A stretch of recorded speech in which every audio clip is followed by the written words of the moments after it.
Hello everybody and welcome to a special video. Usually I release videos in the morning, for me at least Eastern time United States, but the road ahead just came out and I wanted to give my take because I have some time available.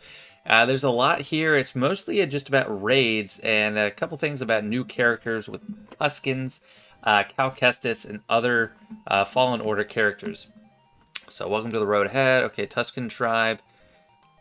First thing they talk about is they're adding 2 new Tuskens, and as soon as I watched Book of Boba Fett and I saw this guy, I knew he'd be in Galaxy of Heroes eventually. It took a little bit longer than I was expecting, but it was just an opportunity that I didn't think they could pass up. It's a terrible faction, the Tusken faction, so they could revitalize it with some amazing characters, and also force people to farm those 3 old Tusken characters that are really bad. Because not many people have them geared up. So that is a development potential for them as a studio. And it looks pretty cool. I'm kind of excited about that. There's a link to his kit. I'll look at that probably closer to the end. But it says he is going to have synergy with Boba Fett Sign of Django. I don't know. Maybe they realize he's not really cutting it for most people. He's probably the worst Conquest character we have so far. He also has momentum. And under his leadership, Tuskens will gain momentum, and with it, they can inflict irresistible stun to opponents who attack them. I guess it's like, I don't know, a barbs thing. Like if you attack them, you're going to get damage from it with the stun. So that's interesting. He works with Boba Fett, Dad Bod Boba, in 3v3 Grand Arena. I don't think we have the kit for this guy, but he's supposed to synergize with the Chieftain, get momentum, finishing stripes, cripple the target. And it's important that they're getting a full squad of Tuskens now, because the new raid is weird. It's limited to factions, so that is very strange. But they also highlight here, which I'm not excited about, that the Tuskens will find themselves particularly useful in the upcoming galactic challenges, conquest feats. Assault battles is fine. Like adding a new assault battle is adding something additional that we didn't have before. But with galactic challenges and conquest feats, all that means is we're gonna be forced to use Tuskens. Before they couldn't use them in conquest because we didn't have a full team of Tuskens. You couldn't have a feat that said win with a full team of Tuskens. But now we will, and I'm not gonna be able to do those feats for a long time because I can't get marquee characters right away as a free player. So that's going to be annoying. Same with Galactic Challenges. I guess it's going to be second or third great for me for a while on these Tusken ones, but it's going to be like Inquisitors probably, where every Galactic Challenge or every other Galactic Challenge is bonuses for Tuskens, which just means restrictions on rewards for Tuskens only. Next thing they're talking about is a new raid, new Krayt Dragon raid, which makes me happy because I thought we might not be seeing raids anymore. Because what happens is guilds just figure out a way to beat them so fast that CG is just like, oh, we put all that time into it and they already took care of it. And then it just becomes trivial. It's just the same thing over and over again. And you eventually sim, but we haven't simmed the Heroic Sith raid, even though that's almost 6 years old at this point, I think. But I'm glad that we are having a new raid. It sounds like it's different. It's not just like tons of damage you need, like pure damage output. It looks like it's focused around debuffs. So right here it says, in previous raids, bosses are immune to many debuff effects because they can easily disrupt and trivialize the raid encounter. However, for this raid, we're introducing a new mechanic called Defiance that will require players to bring these debuffs to minimize the effects of the boss's attacks. During this time, players will want to remove as many stacks of Defiance as possible before the boss takes its next turn, lest they face some dire consequences. The exact list of affected debuffs and their associated impacts is still being worked on, but players will be able to more fully utilize the character's abilities to find success in raids that feature this mechanic. So that's interesting. I mean, I'm ready for a change. If it's not like increased time commitments, just stacking raid upon raid, that's fine. I think it'll be cool to try something new out. So it looks like you just have short windows of time to deal damage. And you're not just dealing damage like in the raids now. It's just, okay, who had the most damage in the guild, and it's competing. Okay, I did the most. I soloed the raid. I get the best rewards. It looks like they're moving away to a point system for this, and I think there's some more details on that in a little bit. But this is the kind of one of the weirdest things to me. It's limiting it to these factions: Hut Cartel, Jawa, Mandalorian, Old Republic, and Tusken, which is pretty strange. I mean, thematically, yes, those are the ones that fought the Krayt Dragon. Old Republic, that was in KOTOR 1, if you never played it. And, you know, I'm going to be able to do with Hut Cartel and Mandalorian. But, like, Old Republic on its own is terrible. You need extra Jedi. You need outside Jedi. You need, like, Yoda or Jedi Knight Luke or something. Somebody to help out. Like, it was just Revan and Jolee and Bastila and, like, I don't know, Juhani. They don't really have much damage, so I don't know. I'll probably be relying on Hut Cartel and Mandalorian myself. And it says, note that future raids may also thematically limit the units you can bring in by faction. So, I don't know. If they're not limiting it by relic level, I will accept that. Now they're talking about general raid changes. It says, alongside the new raid, they're aiming at providing a clear path of what raids are going to look like in the future, and reduce the amount of time spent handling and participating in the raids, which I think a lot of people would be fine with. They don't want just a huge time sink. And it's designed to be flexible and more expandable than raids were previously. I think that is good just for the health of the game long term, because if you have the same stale stuff over and over again, that can lead to some burnout and attrition. And they're moving to a point-based system. So they say, first, we wanted to change the way raids distribute rewards to a system that promotes cooperation and not inter-guild competition, which it clearly is right now. A guild often needs to really pull together to complete the newest tier or event that they have reached, and it feels contradictory to then ask them to compete against each other simultaneously. With that in mind, we'll be moving raids to a point-based system. Players will no longer be competing against their guildmates, but instead will be focusing on the most points progress through phases, on earning the most points. This means everyone in the guild will be earning the same rewards at the end of the event. There are some other changes to rewards as part of the release. See the section below for more details. So, I mean, that's fine. That's good for everyone. I think that's better than simming, because with simming, my biggest complaint is you're getting like rank 11 through 15 rewards, and the gear for them is just generally worse, especially if they did that for the Sith raid. The Sith raid top 10 is amazing, and underneath it's terrible. So this is more like territory battle, where everyone's getting the same thing, and it just depends how good it is or not, whether I'm happy with that. So a few changes they're making to other older raids. They can have a variable number of phases now instead of just 4. Krayt Dragon will have a single phase, but others will have different numbers of phases. So I don't know what's going to come of that. Just one phase. It's kind of interesting. A raid phase will only complete after enough attempts have been submitted. Players will no longer be able to transition between phases in the middle of combat. So it's like that's like soloing the Sith raid. If you go from phase 1 to 2 to 3 to 4, like you're not going to be able to do that. It's going to be isolated by phase. I think that's good for cooperation and removing frustration within a guild. Your attempts will have a maximum possible score, which will scale with difficulty. Then once it's reached, the attempt will successfully end, and a player will be able to submit the results if desired. So I think that could be good. That's like, okay, you're trying and you don't like the result you got. You don't have to submit it. You can back out. It's not like you have to go on airplane mode and force close the app if you don't like what came out. So I think that part is good. And then the final phase will stay open as long as the raid is active. That means you can't finish the raid within 15, 30 minutes or whatever. You gotta wait the whole couple days or the whole day or whatever it is.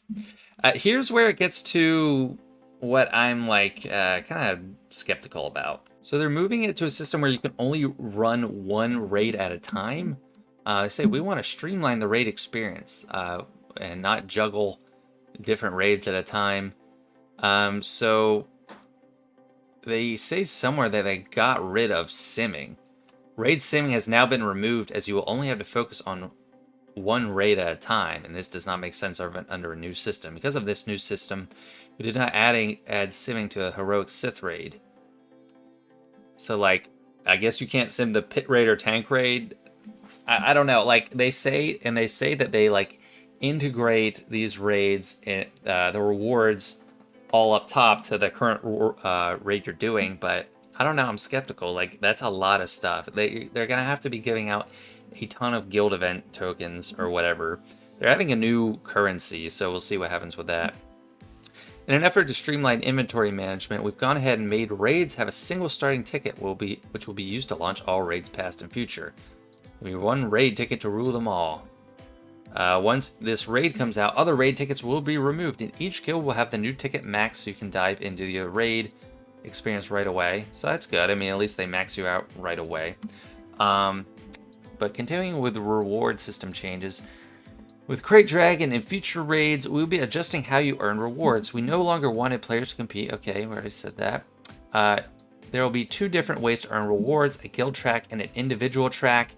You will earn rewards based on the amount of points you contribute from the individual track, and you can claim those immediately. So that is nice. If it's lasting a long time, at least you can get your individual raids right away. You'll also receive rewards from a guild track depending on the amount of points everyone in your guild earned at the end of the event.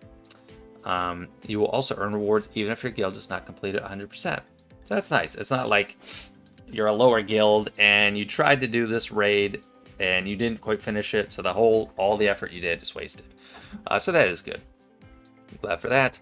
While we will reduce the amount of locations where you can earn rewards, we've taken this into close consideration so that, and they put this all in red, actively participating in a raid, regardless of difficulty, will earn rewards from the personal track that equal and replace the old simmed rewards, ensuring that all players retain access to those goods. Playing at higher difficulties to earn more points will steadily gain access to new, additional rewards. Guilds participating at high level of difficulty will see more bountiful rewards than the total sum of prior raids. So I hope that's true. I'm skeptical based on the Heroic Sith raid, because the top 10 rewards for that were great. Sometimes getting a full Gear 12 plus piece, getting full Gear 12 pieces, like left side pieces. If I'm not seeing those, then I'm going to call bull on this. But I hope that it is completely true. Okay, this is all the same. Rewards will include a new raid currency that can be used to purchase items from shipments. Special raid currency can only be earned from the featured raid, the latest raid released. Okay, so I don't know if they don't say that's replacing guild activity currency, and I hope it's not, but we'll see what's in there. Probably going to be Relic 10. I'm just expecting that to happen. And whenever a player joins a new guild, they're subject to a lockout period before they participate in it. Okay, so like they are coming after Mercing with this. I used to do Mercing a lot, just getting extra rewards. You can squeeze in a couple extra raid attempts per week or month if you just leave a guild in between territory wars and territory battles, do a raid, and then come back to your guild, and then you launch another raid, and you can do it right away. But they're shutting that down right away, once and for all. So, I don't know, I don't have a problem with that. I've got a few more things here. They're talking about limited faction use per raid. They'll be looking into this for future raids too, so I'm just glad that they are going to have future raids if that is necessary for future raids to come out. I'm okay with it, but I hope it's not just only crap factions like Jawas. I mean, Tuskens should be improving, but like they picked pretty bad factions for this one. And all raids going forward would have a base difficulty that can be modified and adjusted for individuals. You can choose difficulty modifiers prior to each attempt and restart without any penalty. So I guess you can just pick different handicaps on yourself to make it harder, and if it doesn't work, you come back. So you're best off trying to figure out what the hardest you can handle is, and then just keep doing that and come back to it, and then occasionally try something out, try to do something better. And they seem like they're on the individual level, so it's just all about you. And limited successful attempts per player. Starting with Crate Dragon and future raids, there will be a limit of attempts per player. This will allow players to focus on theory crafting and building out their best attempts rather than needing to throw their entire roster against the wall. This allows players who can't be present at a raid launch an opportunity to attempt the raid and not have to rush to worry about a guildmate soloing the raid themselves. So that's actually pretty good. As long as this is talking about successful attempts, it's limited. I think that's good. If it's just limiting how many times you can try it out, I don't like that. But they're saying you don't have to be afraid of modifiers, just keep trying them without penalty. And then with this, they're changing all the old raids, which is calling legacy raids. They're actually getting rid of the pit raid completely. Let me see. Yeah, we are removing the challenge rankle raid from the game as it has served its purpose in our previous raid system. With our upgraded system and the direction we plan on taking raids in the future, we felt its existence is now unnecessary. We're removing achievements related to completing their challenge rancor. So I think people are going to be annoyed about that because there's plenty of people that put a lot of time and effort into figuring this raid out, and even newer players that are like farming characters specifically because they do good in the challenge pit raid. I personally don't care about it. I'm fine to see it go. I just do one attempt. I get a few million. I don't even care if I have lower rank rewards because they're not good anyway. But that's crazy. That's kind of like savage. Just remove the entire raid. But the rest of the raids are gonna change the raid point system. So no more soloing with Kylo Ren. Interested to see how that works.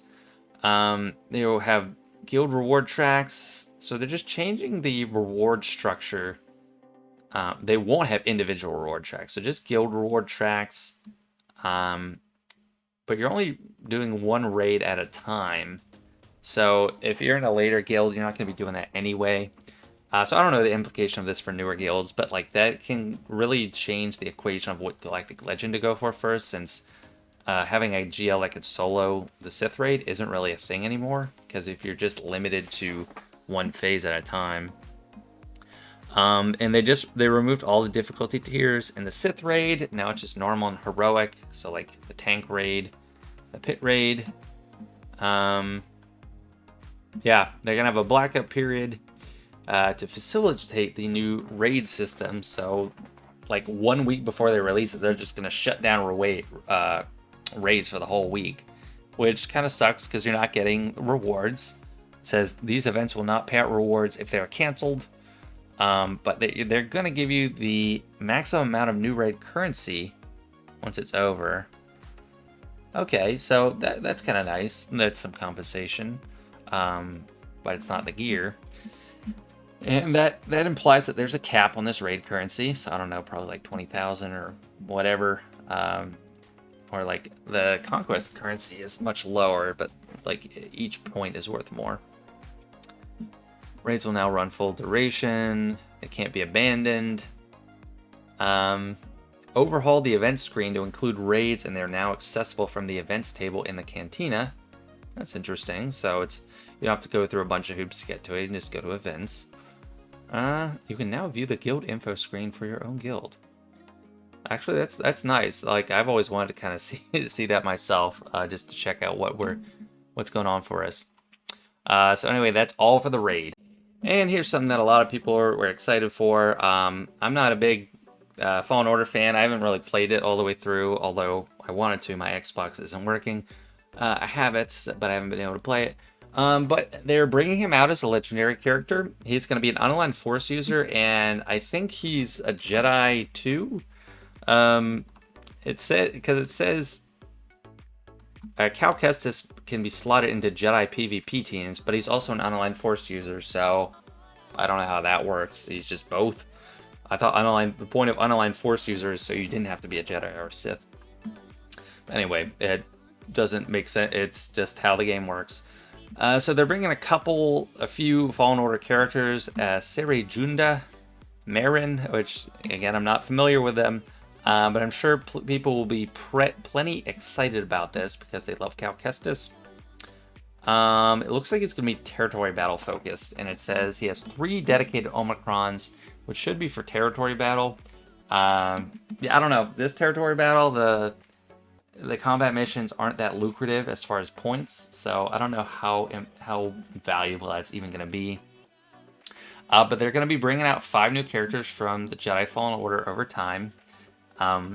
Announcing just these 2 now, but it'll be 3 more later, so plenty of marquees coming up. And they will be used for conquest feats and territory battle bonus zones.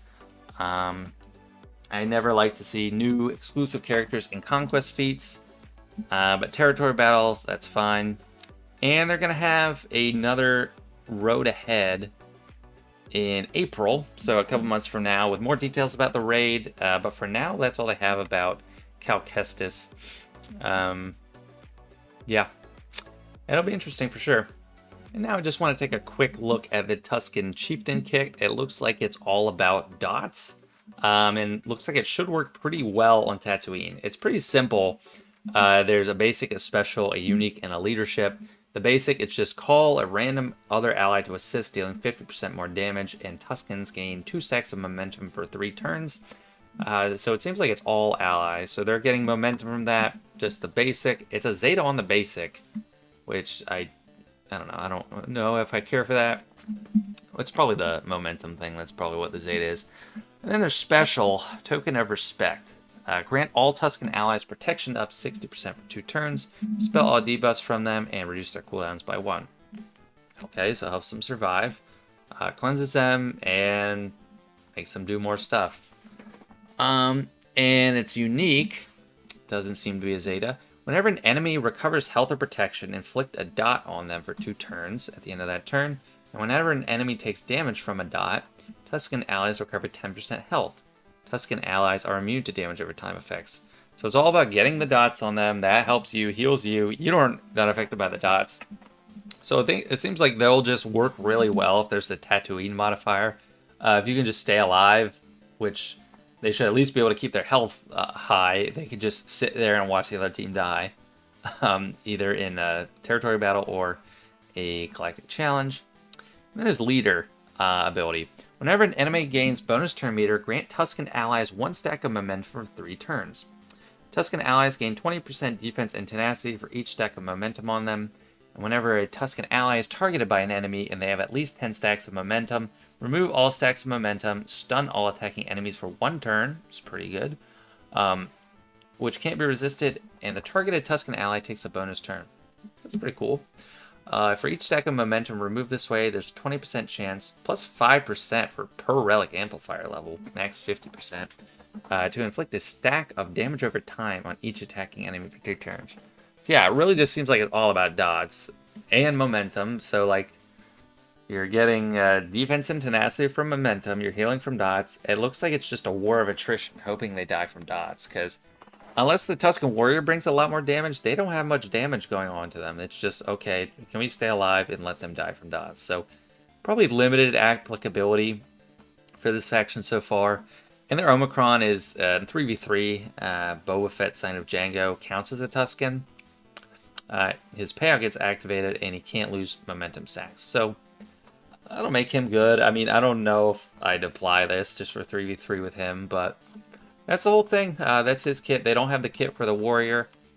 I don't know. I'm not too impressed. Might be cool to have him. Let's see what the Warrior does, but right now just seems like really limited to a few PvE modes. So that's the whole road ahead, or at least my summarization of it. Just my major thoughts. The Tuskens in the Cal Kestis thing, it's just some new characters. Maybe it's okay. I'm not over the moon about it, but I don't have any problems with it. I am going to be annoyed about Tuskens being in Galactic Challenges and Conquest, because I just know how that works. The raid, a lot of change. I'm just going to have to wait and see, and I think a lot of people should too. There's a lot of stuff that seems negative. It's really switching up how we think of raids and interact with raids. But I do agree with the premise that a raid or a guild activity should be about working together and not competing. And even though I have exploited that as much as possible in my own history with the game, and that's helped me get ahead a lot as a free player, just hitting the raids, the Sith raid as much as possible, and merking in the past, they don't want that anymore, and I can't blame them for it. But at least it opens up a possibility for new raids, which is refreshing stuff. And, you know, there's only so many times I can go into the Sith raid and auto it and spend 15 minutes of my life doing that. So, we'll see. I kind of like it, and I don't know. Let me know what you think of this. This is a lot. I wasn't expecting anything soon. I was kind of expecting Tuskens, but I wasn't expecting, like, a whole raid system revamp. Yeah, I'd love to hear from you. What do you like? What do you not like about this? Anyway, thanks for watching, and see you next time.